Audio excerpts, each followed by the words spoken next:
It's just JP would like to thank my friends BETUS. If you love basketball and sports gambling like I do and want to merge both of them together, click the link down below in the description. Use the promo code JOIN125. You get a 125% sign up bonus up to $2,500. You can bet anywhere on the go on mobile, get paid really fast. You can also do live betting with the early and the best lines. All you need to do is go to my friends BETUS and use the promo code JOIN125. Now let's go ahead and get back to our favorite reaction video.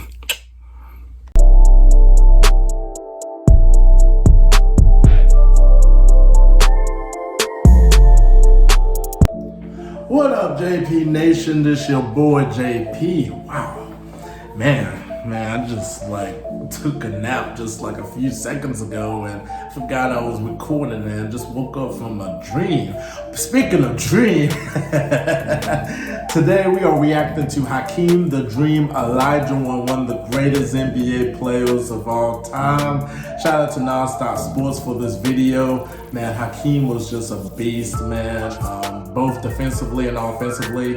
I don't even have to get into his career and his accolades. It speaks for himself. If you want to know how really good Hakeem Olajuwon is and was, all you have to do is check out what he did to David Robinson. What he did to David Robinson, who is one of the best players of all time, one of the best players of the 90s too as well. Just see what he did to David Robinson. I have just never seen a superstar. I have never seen a superstar just gave another superstar the business and had no response whatsoever to it. So Hakeem was just a beast, man. And the only downfall of Hakeem, he had to play with Kenny Smith. But before we get into this, make sure you subscribe down below to ItzJustJP for more basketball content. On the way to 2,000 subscribers. Follow me on my social media platforms and everything. So let's go ahead and get into it. Hakeem the Dream Olajuwon.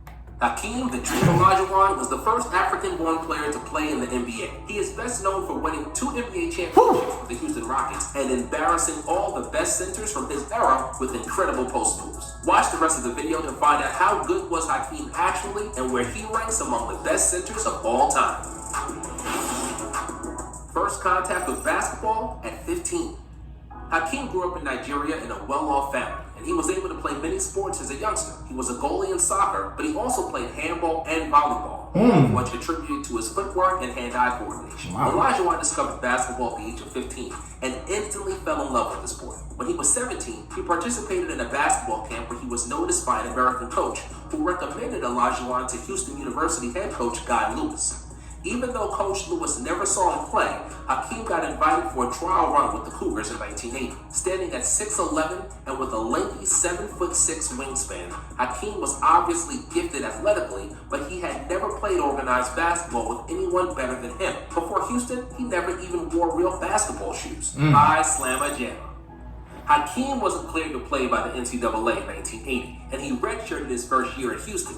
He started playing in the 81-82 season, but wasn't starting, despite averaging 17 points, 12 rebounds, and 5 blocks per 36 minutes. He helped the Cougars reach the Final Four, but they were eliminated by the eventual champions, North Carolina. Eager to get better and play more than 15 minutes per game, Hakeem worked tirelessly in the offseason. His improvement was accelerated after working with NBA legend Moses Malone, who played for the Houston Rockets and was one of the best NBA players at the time. As a result of training with Malone, Olajuwon came to the start of the 82-83 season as a much better player, which also showed in the stats. He averaged 13.9 points, 11.4 rebounds, and 5.1 blocks, and was one of the best centers in the NCAA. Together with Clyde Drexler, Michael Young, and Larry Mishaw, all future NBA players, Olajuwon formed Phi Slamma Jamma, a slam dunk basketball fraternity. Cougars players were all high flyers, known for their fast-paced tempo and thunderous dunks, and Phi Slamma Jamma soon became the most famous team in the country. Olajuwon and Drexel-led Cougars were the heavy favorites to win the NCAA title in 1983, but they lost the finals to the underdog North Carolina State in a last-second tip-in. Olajuwon won the 1983 NCAA Tournament Most Outstanding Player Award, even though he played for the losing team. He is, to date, the last player from a losing side with this award. Next season, Drexler departed for the NBA, but Olajuwon was so good that he led the Cougars to another NCAA Finals. Close, but no cigar, as they suffered another heartbreaking loss, this time to Patrick Ewing and his Georgetown Hoyas. After that, Hakeem declared for the 1984 draft, where he joined fellow draftees Michael Jordan, Charles Barkley, and John Stockton. the greatest draft of all time, in my opinion, that 84 draft. Hakeem leading the way. Michael Jordan, Charles Barkley, John Stockton. I mean, the list goes on and on. Greatest draft of all time. Despite the stat, there was a national consensus that Hakeem would be selected first, whoever gets the #1 pick. The Rockets won the coin flip, and Hakeem didn't need to move far away. Houston selected him first overall, and he'd spent the next 17 years with the franchise. NBA draft and dominating from the start. Olajuwon joined a young and talented Rockets team that already had a dominant center, the 7'4" Ralph Sampson, who was the MVP of the All-Star game in 1985. Olajuwon and Sampson were the original Twin Towers and had an advantage over almost any front court in the league. Hakeem was great as a rookie with 20 points, 12 rebounds, and almost 3 blocks on average, and would have been a Rookie of the Year if Michael Jordan wasn't so spectacular. In the next year, Hakeem and Sampson improved and somewhat surprisingly led Houston to the NBA Finals after they beat the favorite LA Lakers in the Western Finals. Olajuwon dominated the team that had Hall of Famers in Magic, Kareem, and James Worthy, averaging 31 points, 11 rebounds, and 4 blocks in 5 games. His play was best described by then Lakers coach Pat Riley. "We tried everything. We guarded him with 4 players. We helped from all sides. He's just a great player." However, the Rockets would lose in the NBA Finals 4-2 to the Celtics, who assembled one of the best teams of all times in 1986. And just when it looked like a new big team had been created in the Western Conference, and that Rockets would be a dominant force for years, Ralph Sampson's knees gave out. Sampson was an all-star each year from 1984 to 1987, but injury problems kept piling on, and he was soon traded to Golden State, leaving Hakeem as a lone star on the team. Bad teams and fallout with the Rockets management. NBA teams with one superstar and a bad supporting cast can be mediocre at best, and their ceiling is usually the first round of the playoffs, and that's precisely what happened to the Rockets, who were catapulted from the first round each year from 1988 to 1991. Olajuwon averaged 24 and 14 in that span, led the NBA in rebounds and blocked shots 2 times, but he couldn't do it alone. Bad teammates and stingy management didn't do his talent justice, and his all-star years were all in vain. The team didn't even make the playoffs in 1992. And Hakeem was fed up. He publicly insulted the team's management, dissatisfied with the small contract and the inability to bring in quality reinforcements. And when it seemed that the split was the only solution, Hakeem and the Rockets owner somehow managed to patch things up over the course of one long plane ride. The Rockets offered him more money and promised that he'll get more help, and Olajuwon vowed that he would try to improve as well. Just like Michael Jordan, Hakeem was such a good scorer that he never fully developed his passing game. It was literally the only flaw in his game, and until 1992, he averaged just 2.2 assists per game, which almost doubled in the next several years. MVP, Defensive Player of the Year, Finals MVP. In 1992, the Rockets finally managed to do a good job in the draft when they took Robert Horry, as well as a year later when they brought on Sam Cassell. Together with Kenny Smith, Otis Thorpe, and Vernon Maxwell, the Rockets had the nucleus of a championship team. The dominance that Olajuwon displayed during the 93 through 95 period was a masterclass in how the center position should be played, and is up to par with the best seasons of any player at any position. Hakeem's combination of speed, agility, coordination, and skill were impossible to defend. In 1993, he posted best career marks in points, assists, and shooting efficiency, and he finished second in the MVP voting behind Charles Barkley. Olajuwon also led the league with 4.2 blocks per game, which finally earned him a well-deserved Defensive Player of the Year award. The Rockets set a new franchise record with 55 wins and advanced to the second round of the playoffs, pushing the Seattle Supersonics to a 7th game before losing in overtime 103-100. In 1994, the Rockets again improved their win tally and finished with the second best record in the league. Hakeem averaged identical or better numbers than the year before, and with the averages of 27, 12, 3.5, and 3.7 blocks, he was finally recognized by the NBA as the most valuable player, and again as the Defensive Player of the Year. The Rockets reached the NBA Finals for the second time during Olajuwon's tenure, where they were awaited by the New York Knicks, who finally won the East in the absence of Michael Jordan. It was a matchup between two hard-nosed defensive-minded teams, led by two of the best centers in the NBA, Olajuwon and Patrick Ewing. Neither team broke 100 points in the series, which went to the deciding Game 7 after Hakeem blocked a potential championship 3 from John Starks in the final seconds of Game 6. With 25 points, 10 boards, and 7 assists, Hakeem outplayed Ewing in the final game and won the game and the championship for the Rockets, avenging the loss to Ewing in the 1984 NCAA Finals. Ewing averaged over 24 points during the regular season and 23 points during the 94 playoffs, but Hakeem held him to under 19 points per game and 36% shooting in the finals, Very with impressive. 4 blocks per contest. Next season, as the defending champions, the Rockets started the season slowly, struggling with injuries and bad form. Then they decided to make a mid-season trade for Portland's Clyde Drexler, Hakeem's former college teammate. In the 1995 playoffs, Houston played 2 extremely close series against Utah and Phoenix, winning both in the final seconds. Then, Hakeem completely dismantled the NBA MVP David Robinson and the Spurs in the West Finals, proving who the real MVP should have been. In the finals against the Orlando Magic and Shaquille O'Neal, the Rockets swept the series in 4. Olajuwon was surrounded by shooters, and the Magic had no solution for Hakeem, who averaged 33, 12, and 5 in the series. Sam Cassell described Houston's game plan from the championship days as follows. "We didn't have many design plays. We just dropped the ball inside to Hakeem. If they didn't double him, it's a basket. If they double, he kicks it out for a three-pointer. And sometimes he scores over a double team."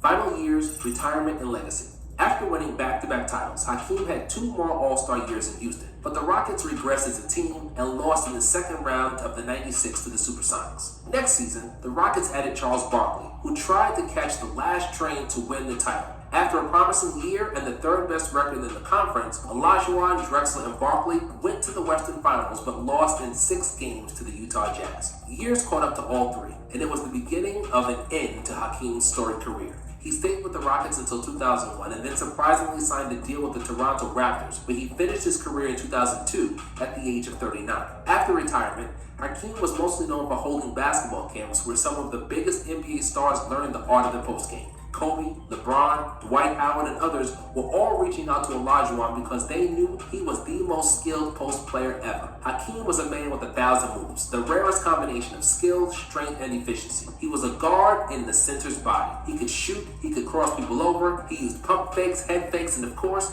his most famous move, the dream shake. Hakeem's game was like his nickname, a dream.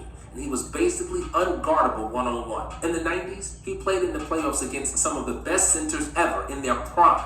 Ewing, Shaq, David Robinson all got outplayed by Dream, and it wasn't even close. And while Kareem had Magic, Shaq played with Kobe and D. Wade, and Robinson had Duncan, Hakeem didn't really have an all-star teammate other than those 2 early seasons with Sampson and the season and a half of an aging Clyde Drexler. 7-time NBA champion Rob Morey said this about Hakeem: "I've played with Duncan, Shaq, and Hakeem in my career, and Hakeem is the best, hands down." When Jordan was asked about who he would put in his all-time starting 5, he said that Hakeem would be his center. And Shaq praised Hakeem because he was the only player he couldn't intimidate. And while he didn't have the strength of O'Neal, length of Kareem, Wilt's stats, or Russell's titles, Olajuwon was the most complete and the best two-way center ever. He's the all-time leader in block shots, top 10 on the all-time scoring list, and the only center among the top 10 in steals. Dream is also one of 4 NBA players that recorded a quadruple double, a testament to his greatness and versatility. Bill Simmons once wrote, "We'll see the new Michael Jordan before we see the new Hakeem Olajuwon." And he was not far from the truth.